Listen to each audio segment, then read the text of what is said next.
Hello, everyone. Welcome back to the Excellency Esports Twitch channel as we are continuing on our coverage of the mid-league semifinals. The number 1 seed CBR one match away from going into finals, and now Fever have to play with their back up against the wall, Gunjin, and they are racing through this Game 4 draft. Talia, Kha'Zix, Irelia, no surprises, taken off the board by Fever, and CBR going to stick true to their bans from the previous match on red side. Corki, Xayah, Tristana gone. Yeah, it feels like we're in the salty run back right now because they're just picking the same picks and picking the same band. CBR, again, they don't feel like they have to change much, except they are going to opt in the Caitlyn now with the Braum pick, adding a little bit more of that lane dominance. I'm interested in seeing what Fever is going to opt for, as we are going to see the Kai'Sa not... This is a fast pick and ban phase, Mac. Oh my goodness, they are going back to comfort, Gunjin, exactly what we wanted to see from the Fever bot lane. Kai'Sa Nautilus picked up for the Evil Rice duo, going to be going up against the very long-ranged Caitlyn, but kind of limited. I think early on, Debay is going to have to be very careful to not get picked by any hooks coming out of Rice. Yeah, Caitlyn right now is in a weird place because, again, she is incredibly strong, but you know what's a better Caitlyn? Aphelios, because Green Gut Aphelios is just the same range as Caitlyn. He takes your towers, but he has just a little bit more flexibility in what he can do, adding a little bit more CC. So I'm surprised CBR is not going to play that. It is comfort for the side of Debate, so I understand why they're going to pick the Caitlyn in this kind of game number 4, where they do have a game to lose. They can kind of go with a little bit more comfort and attack bot lane, which is something that CBR isn't known to do, but it is a strategy that they've talked about and looks like they might be pulling out here, where it's more about focus around that bot side and maybe the rest of the map playing a little bit more sacrificial for this bot side of Debay and Nelson. Yeah, after racing through the bans, Gwen and Silas going to be taken away from Rutledge and Stubby, losing the Mordekaiser Shen. Shout out the Lux for Nelson in the bot lane there. Lissandra quickly locked in for Frosty. Kennen in the top lane for Stubby, one of his favorite champions. The Akali is open for Dictator Scruff, but I gotta be honest, Gunjin, I think he's a little worried about the CC capabilities of the CB composition. Yeah, the CC on the side of CB makes it hard to play something like an Akali, so it is going to be the Cassio locked in. Wow. And Fever is going full comfort, exactly what... Something that I mentioned, again, picking that hyper carry for Zar, something he's played all the time, playmaker of the Nautilus on Rice, and then Kennen, playmaker for Stubby, and then Cassio being that consistent mid lane carry. It feels like it could be, Mac, the pre-substitution lineup, just a consistent mid laner, carry bot side, engage for Kennen with, or engage for Stubby with Kennen, and then a aggressive jungler. But it is going to be the new subs, and they're going to have to perform because, again, their backs are against the walls, and CB is going full-on cheese mode as we have the Illaoi picked in this game number 4. Mac, this is a champion that has been seen even less than Sivir since season number 7, or probably whenever she was released. Well, we were struggling a little bit with the Nico champion ability names. Gunjin, how are you? How refreshed are you on your Illaoi abilities? I want you to know I have a friend who is an Illaoi one trick in Silver. He has hundreds of games on this champion. I actually know all of the abilities. Mac, Test of Spirit. That's Tentacle Slam. That is actually her ability name. Leap of Faith, and then I don't know what her ulti is. I think it's like Slam the Ground. That's it. I know what they do. I know what the abilities do. You don't need to know names. I'm a color caster, guys. Don't worry about it. No worries at all from the Prince and Nepal. Getting a good look, I think, overall at these compositions headed into game number 4. Fever, I think, making some really solid adjustments. I think getting engaged tools over to Scruff, over to Stubby, over to Rice every meal. I think this is going to be a lot closer of a game versus game 3. 100%. I think I favor Fever's comp this game because this is actually what Fever ran into game number 2, where they had the win from game number 1 and they said, let's just pick comfort. But instead of picking comfort that like works together, they kind of just picked a hodgepodge of a comp, and that's what the CBR comp looks like. You have a Lowy, and then you have Hecarim, and then you have Lissandra, but then you also need pressure bot side because you picked Caitlyn Braum, so it's like too many chefs in the kitchen. I'm going to use this analogy again. There were too many chefs for the side of Fever, and this feels like a too many chefs comp. CBR is sometimes just good enough of a team and individually where they can execute a comp this janky, but it is a janky comp. And for the side of Fever, I love the comp. I think it does a lot of things really well. I think it works really well in the current meta because of the kind of AoE that Kennen provides. Stubby has been known to pop off. It feels like every game he plays on it. And your Mad Cute now has some lanes that can try to push up. Stubby will have the pressure up early, so will Cassio onto the Lissandra. So he's going to be able to have pressure and kind of back up from his lanes, especially early on. We know both of these teams love to team fight and love to skirmish. Gunjan, I feel like simplicity has been a major factor throughout this series, and I think it's going to be tough for both teams to really find the fight they're ideally looking for. But kind of looking at the 5 champions laid out on each side going against each other, who do you think's going to be having an easier time executing their game plan? I would give it to the side of Fever. I think this comp is, again, if you want to make it a press R comp, it can be that. You can have Rice just be that primary initiator, press R onto Debay or onto Rutledge, and the second Rutledge is in that air, you just CC lock him into oblivion. And there's just nothing he can do because of Alawi's kind of lack of useful abilities. I don't know how the best way to phrase that besides just a lack of useful abilities. She can do some things, but she's really gated into one play style, and it's one of those situations where if Fever get the lead, like if Fever can put CBR on that soul timer, having to bring Alawi out of the top lane and actually have to team fight, it's rough. It's annoying. It's pretty janky to do, and it's one of those situations where Fever, if they can get CBR a little bit off kilter, I think this comp completely falls apart. So I favor Fever in game number 4, and I would actually give it to their comp. My only fear is I've seen Rutledge play Alawi. I know he's styled on it before, and so there's a part in my heart and there's a part in my brain that sees I'm touching the crystal ball right now. I see a Rutledge 2v1 in top side. I don't know if you see it, Mac, but I see it very clearly. Well, the only thing that I'm seeing right now, Gunjan, in my crystal ball is just consistent flashbacks from last game where Acid just magically made Hecarim look like one of the best junglers in the meta right now. He had an insane performance, and he's on the pony again. It's against Xin Zhao again. Your Mad Cute is going to have to make some serious adjustments. Fever, are they going to be able to punish how aggressive Acid can play? In game 3, we saw them just flat out struggle to punish him. You remember the grand escape from the blue side jungle of Fever early on. Acid just able to ghost on out of there. Are they going to be able to catch the horse in this one, Gunjan? I just don't know, but I think they have a better shot. I think they have a better shot, and one thing I want to say to your Mad Q, I want him to play a little bit more greedy in this game number 4. I feel like he was playing a lot more to kind of help every single player out, and the strength of Xin Zhao is that he spikes so incredibly hard on those 1 and 2 items, and the strategy of just playing very self-sacrificially on junglers like Xin Zhao or even on Hecarim is just not optimal. If you want to play something like that, let's play like Jungle Nautilus, or let's play Sejuani that needs 1 item and then she just uses her abilities. When you play a champion like Xin Zhao, you need to be a little bit more greedy, and he can't fall 20 CS behind, a level behind at 5 to 7 minutes and hope that that's going to work out.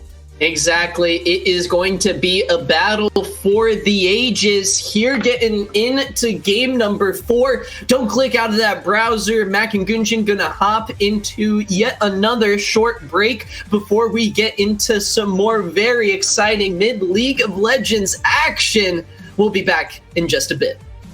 Further along about the series at hand versus Fever, they did scrape and claw game 5 versus Bucky's, pulled it all out, and have now qualified to face you guys in the semifinals.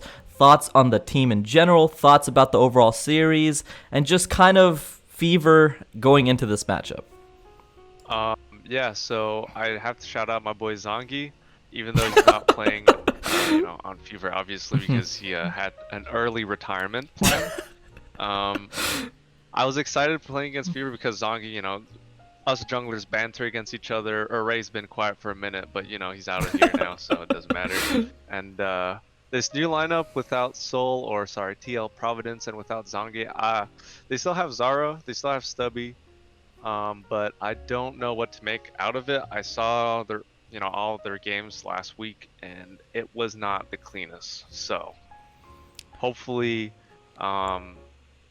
they step it up, or else it's just going to be an easy 3-0. Easy 3-0. I do want to talk about that jungle matchup specifically versus your Mad Cute. Any thoughts about him, his play, and just kind of that matchup? Yeah, I think, are we allowed to swear on the show? If you want to bleep yourself out, that is completely fine. But Okay. I will bleep you out if needed. No, okay, I won't swear then. Okay. I think your Mad Cute has some flaws that are exploitable, and I think his pathing is a little spaghetti-like, Okay. Okay. I like the word choice to make sure that no cursing came out. I like that. I do want to ask again about this series versus Fever. What is kind of, again, you don't have to give me picks and bans, anything like that, but kind of what is the holistic game plan versus Fever? Because we have seen some different lineups against them. Degenerate Reform were using a strategy where they were just basically using globals and then just spam ganking Zara and making sure that he never got off the ground. Teams were using just ban Zara and hope that the enemy team can't play without him. What is the kind of strategy that CB Rush has versus Fever? Yeah, draft 3 winning lanes, let me do my thing. Hello, Summoners. Welcome back onto the Rift for some more Excellency Mid-League Semifinals action. Fever down 2-1, now playing with their backs up against the wall as CB Rush are looking to advance to the finals. My name is Mac Dewey. Still with me in this series in the casting booth is none other than the Prince of Nepal himself, Gunjan. Who are you looking at to step up in Game 4? I am looking at your Mad Cute. He had a great Game 1 performance. I thought he was kind of the sleeper MVP of that Game number 1, but he's had 2 pretty lackluster games where he could have gotten things done, but he was playing a little bit too sacrificially. He was trying to get everything ahead, but you can't cover every single lane. You're spreading yourself way too thin, and he just didn't have as much effectiveness as you want from a first pick Xin Zhao. They are choosing blue side, and they're picking this champ for him to really pop off, and so when he doesn't perform, it seems lackluster. I really want him to get going in this game because he needs to make sure that this game doesn't go past that 30-minute mark, because the fear is this Alawi becomes that hyper-scaling late-game threat in the side lane that can't be dealt with unless she's called over to these Dragon Soul fights. We'll have to see if Fever can make the necessary adaptations to the signature CB Rush style that they have been winning on consistently. They've picked up the last 2 games in this best-of-5 series. Are they going to be able to catch out Acid? Is Acid going to be able to make big plays in the bot lane early on once again? Is Rice Every Meal going to have the Nautilus game of his life that he needs to get this team back into this semifinals matchup? Or is CB Rush just going to walk away and head into the finals after what looked like a really easy Game 2, Game 3 for them, now hoping to keep their momentum going, Gunjan? Yeah, they've kind of been able to kind of stomp through Game number 2 and Game number 3. I even joked that you'd made them mad after the Game number 1 loss and they came with a vengeance. But in Game number 4, things I want to really look at. Debate on this Caitlyn. This is a comfort pick for him. This is something that he loves to play, and it is going to give him that lane dominance. He is going to be able to kind of bully out Kaisa. I remember back in Season 3, Caitlyn used to basically control who could play bot lane, because if you couldn't lane versus Caitlyn, you couldn't go bot lane. Obviously, times have changed. Aphelios has come out, and so why even play Caitlyn? But as we see this champion down bot, she is going to have that lane control. The big thing is she's super susceptible to getting roamed on, and she's super susceptible to getting especially kind of run down by Xin Zhao in the early game. So it's going to be really up to your Mad Cute to kind of change this bot lane performance around, because in game number 2 and game number 3, Zara and Rice have kind of not done much. Right. Exactly, and we see on the top side of the map, your Mad Cute gets spotted out by Frosty. It may be a little scuffle by the scuttle coming up as Acid finishes up his full clear. It's going to be a scuffle by the scuttle, but there's priority for the side of CB Rush. If your Mad Cute goes into this and commits, he might just get roamed on by Frosty. Frosty trying to make his way over, but Scruff catches him with the Cassiopeia Q, but Acid, he is the one who secures the Scuttle Crab, Gunjin. And he's going to get double scuttled because Acid is running right over, and he has bot lane priority. This is another situation where your Mad Q is falling behind really far in the early game. He's going to try to invade and see if he can get a camp, but there's nothing to be done. He could go for a gank up top, but again, ganking in an allow, even at level 4, is not that good. And so your Mad Q just falls behind because he's going to get out-raced around the jungler by Acid.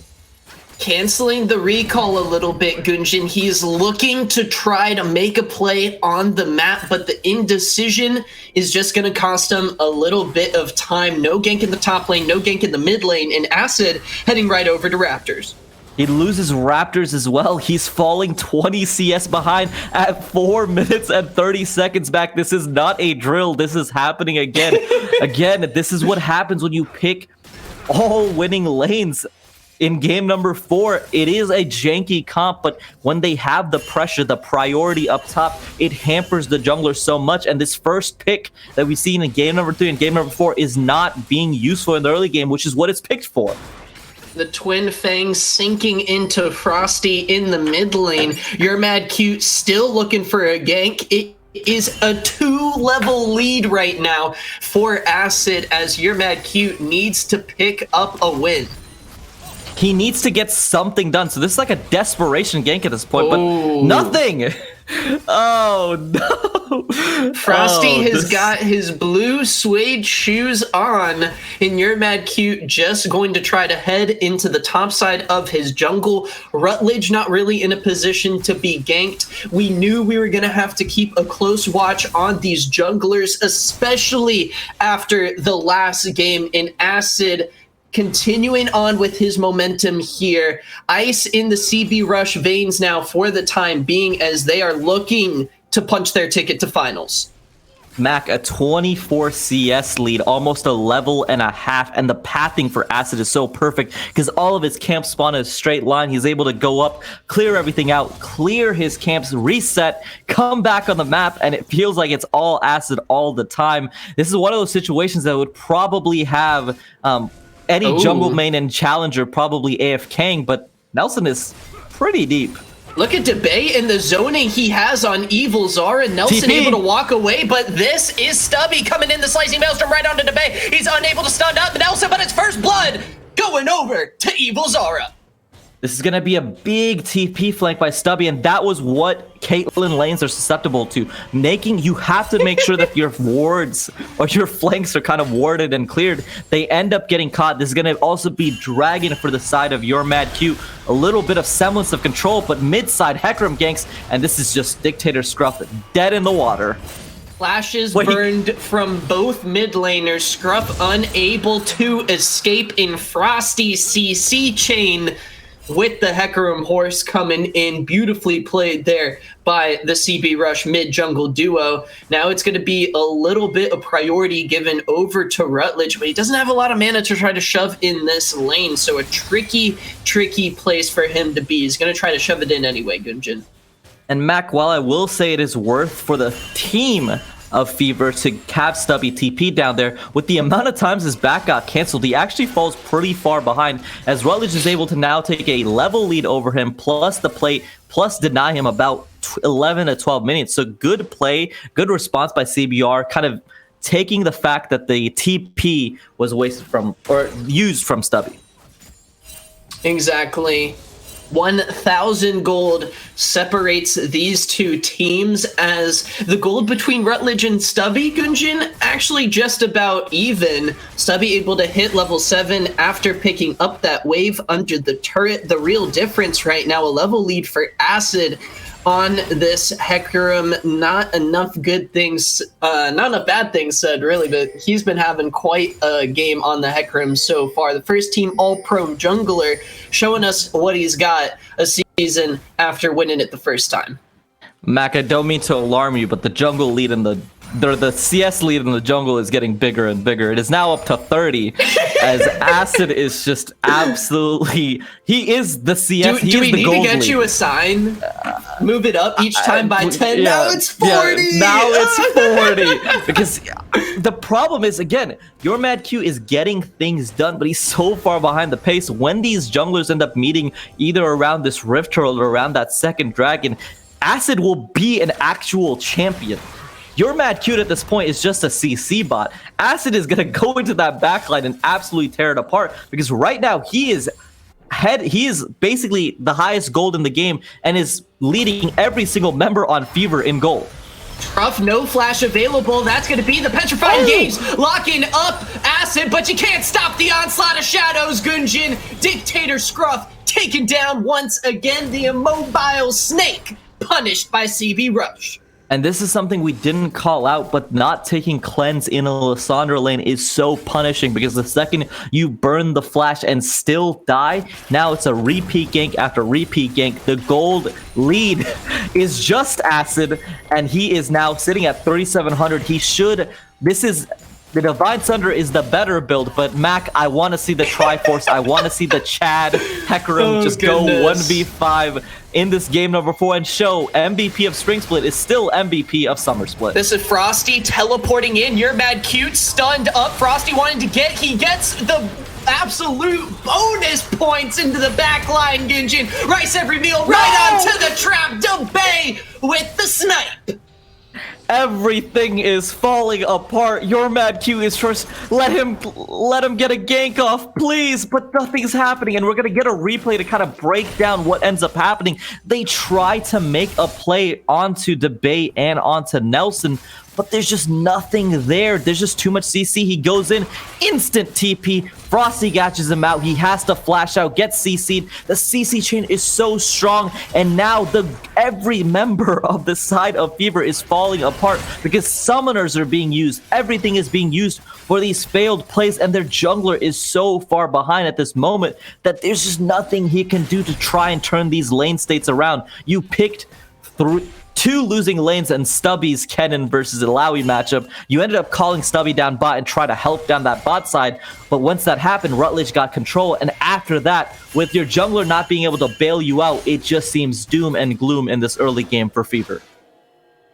Right now, the gold lead sits at just around 3,000, Gunjin. A lot of gold just spent by CB Rush. Acid sticking around the bot side of the map. He's got 1,500, but right behind his back hoof. You know, he's got that right up his sleeve. Debay finishing the Kraken Slayer. CB Rush not wanting to slow down even a little bit. Frosty looking to try to dive Stubby, but try to listen to the Mac. You don't dive Stubby in the top lane. Frosty gets punished. That is a massive pickup, a lot of experience, as well as Frosty was sitting at that level 9 mark. A lot of XP, a lot of gold for your Mad Q, trying to bring him back into the game. Good play by Stubby. He was able to clear the wave off, so there was no dive angle. A little bit too aggressive by the side of CBR, and again, Fever has always been good at punishing and being reactive to the side of CB Rush's over-aggressions. Right. To break through and get to that final spot, they need to be proactive and make things happen themselves. And right now, they're just not getting it done. Rice every meal looking to try to gank Rutledge. That's going to be the test of spirit missing. Rutledge realizing it is time to now go big or go home. Rice every meal going to get slapped up here. It's a 1v3. Gunjin, the crystal ball. Is it going to come true? Here is Rutledge trying to pull this one off. Stubby does have his ultimate ready. Here is Acid coming in. Flash onto Rice every meal. That's going to be the first kill of the fight. Stubby to try to come out big, but it is CB Rush who are doing the slice in this time around. Acid picking up a double kill. 3-0 for CB Rush. Mac, does that count? Because that felt like it counted. They kind of approached him and they said, wait, can we actually take this? And not only that, this means that Dictator Scruff has to cover topside, more plays for Frosty. It's a 1v1 solo bot side, and Zara is just getting frozen on. So not only does that play go badly for topside, every part of the map is falling apart for the side of Fever, and more gold is going on to this Pony Express. He is so damn fed at this moment that there's just nothing you can do, and they catch Rice. Acid looking to stroll in, doesn't even need the devastating charge to come through. Your Mad Q's got to be careful. Acid, don't go on another wild ride just yet. This is your opportunity to go to finals, and Gunjin CB Rush are living up to the #1 seed expectations coming in. 14 minutes into this one, they've got a 6,000 gold lead. It is gold leads from not only perfect play, but it is just the play of these members are causing every kind of facet of Fever's laning to fall apart. Zara has been frozen, it feels like, for about 3,000 years bot side. He cannot walk up for these waves because he just has no control. He has no vision. And every time he can walk up, there's a fear that Frosty or Acid will come down and make you repent. It is a problem that is going all around the map. As we can see, and I didn't want to call it out, Acid now 41 CS lead. Oh, it's back down to 37. But it's just such a strong lead. A lot of that gold is not actually being shown because Acid hasn't bought, but he will be able to pick up the Divine Sunder on his next back unless he goes for an ultimate efficient jungle pathing. Besides that, it is now unlocked the Bay in the bot side to just kind of sit there, clear at his tower, and Nelson is now just walking around the map, making sure that none of the solo laners can get targeted by any double TP shenanigans. Yeah, Gunjin, we didn't see it because it was just on the mini-map, but Acid is going back to his roots. He's channeling his signature Lilia, taking Grump and Blue Buff at the same time. Stubby, you don't have a tower. It's time to run for the hills. Does Nelson helping out his buddy in the top lane? So asking Rutledge, is this what you wanted from the Braum, man? Was it worth it? I think so right now for CB Rush, as they are extending their gold lead now to 7,000, Gunjin. I want Fever to dive this because they need to get something to happen, but it's just, or not, they can't make the plays. And again, every part of the map is so damn ahead. Rutledge is sitting. I want Acid to back. Okay, Acid is finally backing after sitting with 2,500 gold in his pocket. Picks up the Divine Sunder, starting on hysterics gauge next. Dragon will be spawning in about a minute and a half. No, it just got taken. I'm dumb. Nope. I'm dumb. It's 3 minutes. I don't know where I lost track of time. Maybe I was just watching the CS lead grow in this jungle side. But again, gold leads for every single part of the map, and this top lane matchup that we talked about where Stubby could try to bully out Rutledge. After the first TP, there was just nothing. Oh, Rice? Caught out a little bit. Nelson using his ultimate, the dredge line away. Gunjin, no dragon for another 3 minutes. We'll have to see how much that jungle lead is going to grow as Acid. Look at the vision score from him as well. Really solid performance coming in from the CB Rush jungler. Rice every meal. Got to be a little worried the Winter's Bite doesn't connect, but that's going to be a headshot full of hurt. As Zara doesn't really want to be alone in this lane, Gunjin. It feels kind of bad. No, he definitely doesn't want to be alone, and you can see they've broken topside outer, they've broken mid outer, and now it's just a matter of time before they call in the cavalry and break bot. Oh, Frosty wants to look for this play. Scruff getting knocked back. It's a 1-for-1 trade, while DeBay picking up a kill in the bot lane as well. Your Mad Q unable to step up, now 2 levels behind Acid. Your Mad Q isn't able to get anything done as they turn around the 2v3. Stubby can't get soloed by Acid. He needs to be careful he doesn't walk up way too far. Because Rutledge is freezing the wave, I believe, at this point. He's going to push it in now, but Acid is just such a menace in this game, number 4. I was a little worried about Zara trying to come over for a cheeky little Killer Instinct ultimate to make it a quick 2v1, but Fever not feeling comfortable to make that play. They know Rutledge is nearby. Baron not going to be spawning for a little bit. Acid's just going to keep on farming debate. Maybe a little caught out here, but Nelson able to get around the map quickly. Flash coming out from the CB Rush ADC. Yeah, they're just making sure that, again, CB Rush is playing really clean. This is something that I've joked about in game number 2 and game number 3, where they're just kind of dive double towers and make the play work because they were so far ahead. But in this game, they're just trying to make sure that it's slow, methodical. It's almost like a chokehold, you can see, because every single lane is just getting pressured at the same time. There's just no place where your Mad Q can go because they're so far behind in terms of overall laning that the 2v1 doesn't even look like a good prospect. It's just too hard to play the game. Dragons are coming up, Rift Herald is up, the world is CB Rushes, and Fever are just trying to survive. They're just a small town world.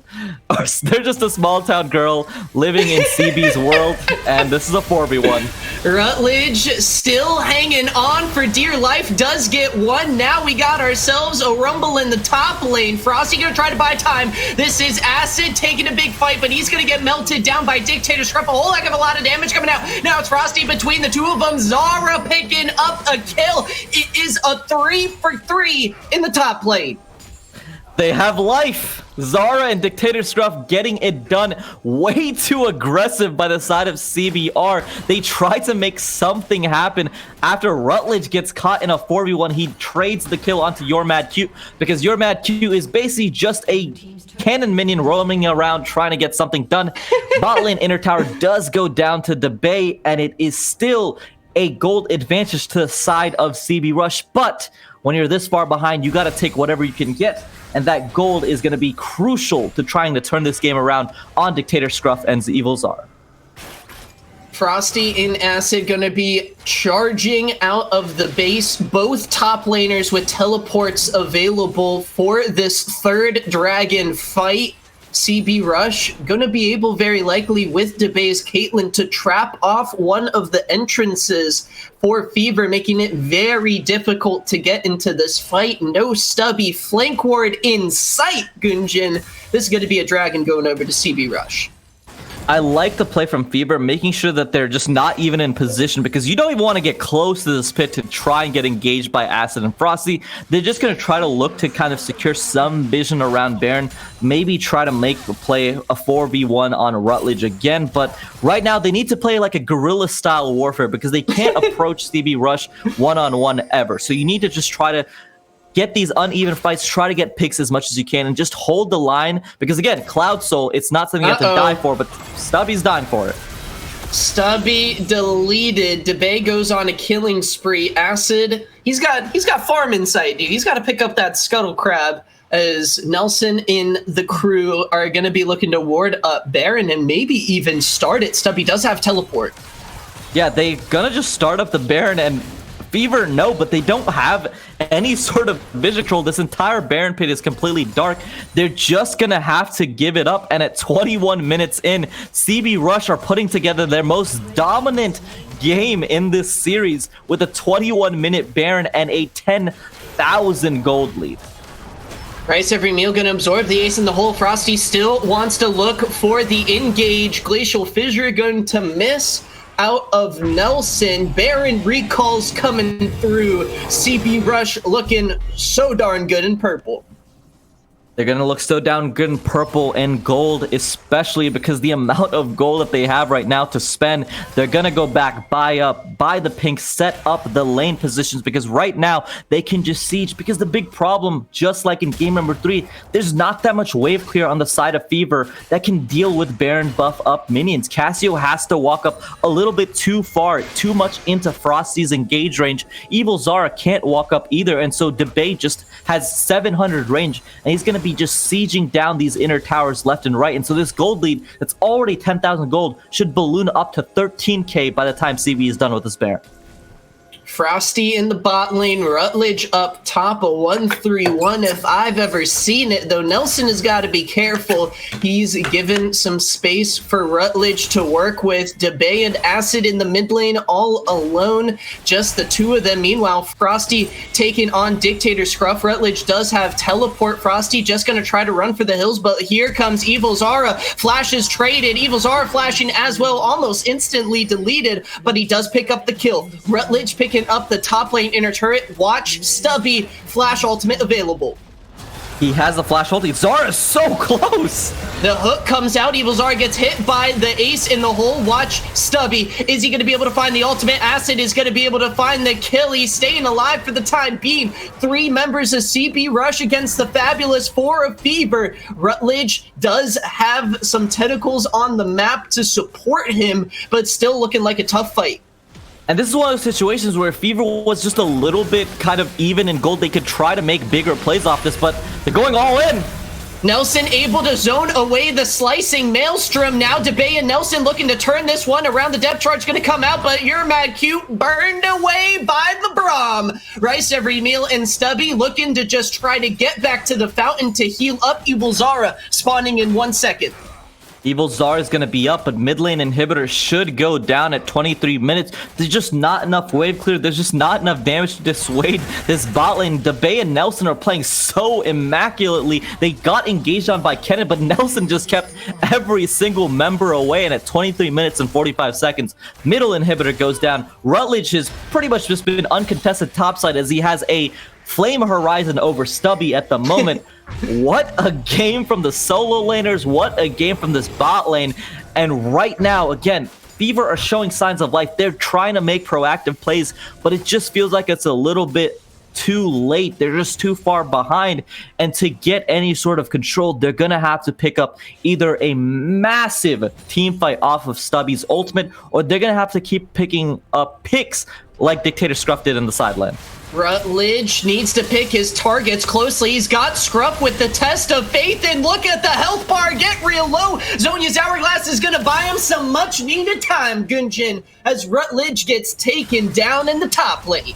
That is a terrible death by Rutledge, because not only is Dragon spawning, nobody on his team was actually up on the map to pressure, so Fever is able to make that play where they commit 4 members topside and not really lose anything. Dragon's not up for 20. Waves are not being pressured. There's nobody on the map kind of contesting any of the other towers. So just overforced by Rutledge was a little bit too far, gets caught out. Good play by Fever to try to get some sort of gold into their pockets. Fever down almost 12,000 gold. Dragon gonna be spawning, but Fever just can't seem to get out of the base. Look at Nelson, DeBay, and Frosty setting the front line. You are not allowed to leave this area. Your jungle is ours. Your minions, your base, CB Rush, slowly but surely suffocating Fever out of this one. Mac Dewey, get ready for the boarding party as we have picked up Hull Breaker on Rutledge. He is sitting at his 3 core items of Alawi, where he will never join the team fight, but those top lane towers are going to take a mighty beating from this Alawi. Stubby going to be sent top to respawn. Baron Nashor spawning in a minute 10 seconds. You're mad cute trying to get some armor online. Evil Zara going to take the fight onto DeBay, and he's almost going to be able to take him down, but he doesn't finish it off. Evil Zara not enough mana to make that one work. Just didn't have enough damage, and maybe if he could have crit one more auto, it would have been enough, but unlucky. Zara doesn't pick up. That would have been a critical kill with Baron spawning in 45 seconds, as it would have allowed Fever to establish some sort of vision control in this topside jungle, but they're walking on Rutledge, but You're mad cute, caught out. Rutledge already taken Rice Every Meal so low. That is going to be his spirit taken. Acid as well. Dictator Scruff on a rampage. This Cassiopeia Gunjin is slowly but surely scaling up. She's sitting on the 3 items. She's able to just kind of 1v1 Acid down. It is still going to be top inhibitor for the side of CB Rush.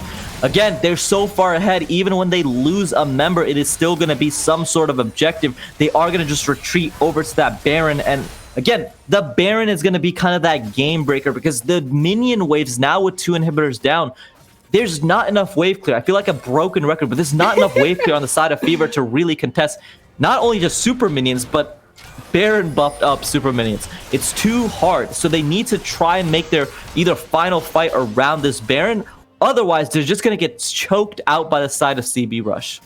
So much vision control for CB Rush, but not really around the Baron area. You see the vision line very pushed up, but they're going to have to back up just a little bit for the time being. In Fever, are they going to be able to fight around this Baron? I just don't know. You have debate on the Caitlyn pick, going to be able to lay out the traps, and as you mentioned, Gunjan, the super minions are raiding the base. They're raiding the base as Rutledge establishes his. Now he's going bot. That bot lane tower is his. He is just boxing out Dictator Scruff. That one test of spirit just takes half of his health as CB Rush start the Baron. And again, Fever know that this is happening, but they just don't have enough members, don't have enough control to try and walk it. So this is going to be Baron for the side of CB Rush, and they're going to make their final stand at probably this bottom lane inhibitor.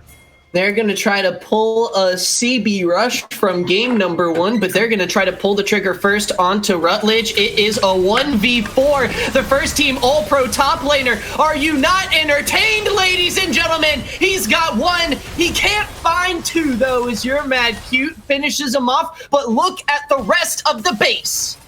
They end up using 2 key ultimates with Rice going down and with them having to bay with double sums up. This should just be at least both of the Nexus towers. And again, they have Dictator. The big thing to watch is going to be Dictator Scruff's Cassio ult.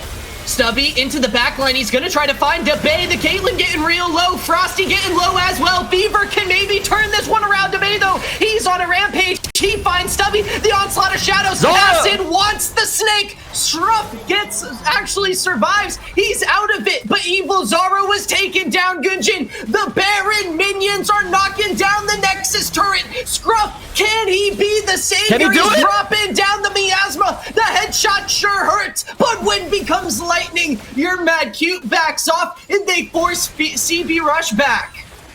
Rutledge does have TP available right now. He could try to go for it, but they're just going to back up, go for the Cloud Soul. What a team fight. Zara tried to get in there, deal as much damage as possible. Same with Stubby, but they got trapped, shot, and absolutely executed by Debay. But it's so close. You can feel it. Dictator Scruff just has the items, but he just can't get it done because there's so many things going all around and minion waves are dying. Both of the Nexus towers are dead. Yep. There is a backdoor threat.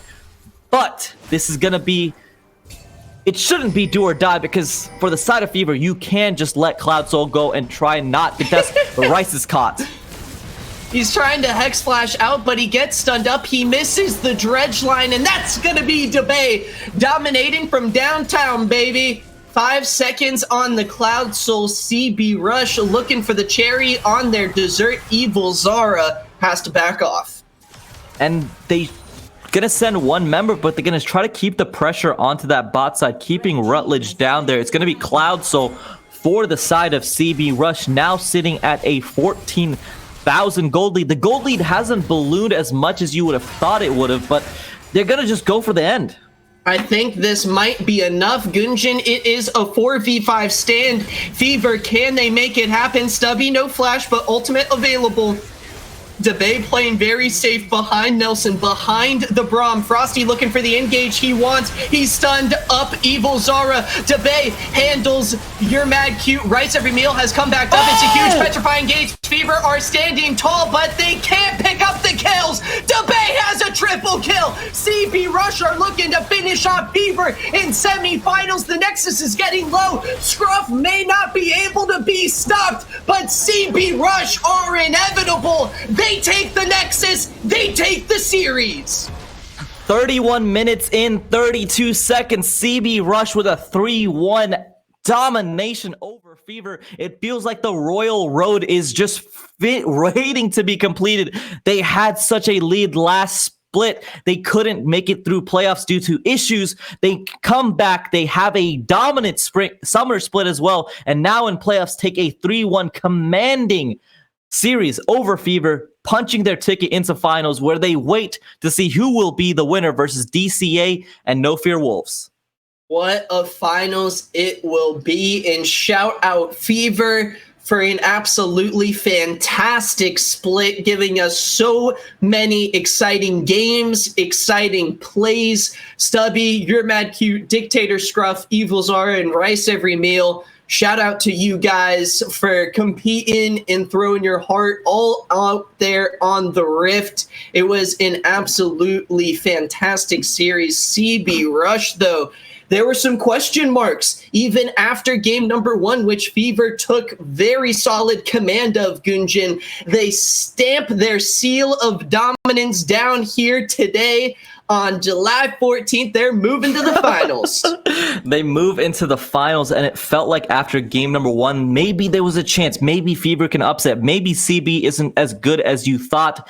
And in game number 2, they said, we're going back to the classics. They built out the team comp that's kind of been tried, true, and tested. And after that, they just did not look back. Acid looked like he was on MVP form. Frosty was the global menace, and Rutledge was just old, reliable up topside, regardless of whatever he was playing. The Cho'Gath or the Alawi, he was doing his job, and he was doing it well. And the real stars, or at least the standout players, were this bot lane. We talked about them. They could be the bot lane that might be exploited, the Zara versus Debay matchup. But Debay was able to hold his own. Zara did not have those monstrous lane leads that we expected him to have, and he kind of just got either not shut down, but blanketed. I like to use that word as kind of just smothering the enemy carry and just making sure that he's less than what he's expected to be. Wow, and as you guys can see below here, stay tuned for an interview with the winners. Gunjan and Mac going to have a little post-game interview action. We're going to hop into a quick break as we get all set up for that. Don't click out of your browser. We'll be back in just a sec.